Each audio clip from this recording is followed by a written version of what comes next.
ఏందే నువ్వు ఇంత బరిదెగించి మాట్లాడుతున్నావు? ఇవాళ అడగటోళ్ళు ఎవరు లేరు అనుకుంటున్నావా? వాళ్ళు ఎవరికి అట్లా మాట్లాడుతున్నావు?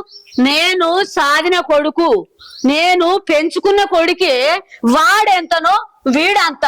ఇవాళ దాకా వదినకు మర్యాద ఇచ్చి వదిన వదిన వదిన అన్నా కొద్దీ గింతే కాదా అనుకున్నావు కదా నువ్వు.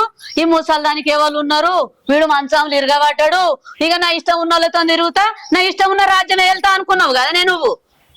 ఇంత బైరాగేశం ఎందుకు ఎక్కుతున్నావే? ఇంత రాజ్యం వెళ్తున్నావేమో మొత్తం రాణి లెక్క తయారయ్యి. ఇన్ని రోజులు మర్యాద కొద్ది ఉన్నావు, ఇప్పుడు అట్లా ఉండబుద్ధి అయితే లేదా నీకు? నేనుండా, నా ఇష్టం వచ్చినట్టే ఉంటా, నువ్వేం చేసుకుంటావు? అయినా ఇన్ని రోజులు ఎవ్వన్నోరు ఈయనను చూసి బాగలేతానేంది? ఎందుకు? నీ కొడుకు మన ఇంటికి వచ్చిండనా? ఆయన ఆస్తి అంతా చూసి నీకు బాగా సపోర్ట్ చేస్తాడని ఇంత ధైర్యం కొద్ది నా మీదకే ఎదిరించి మాట్లాడుతున్నావా? ఎందుకు?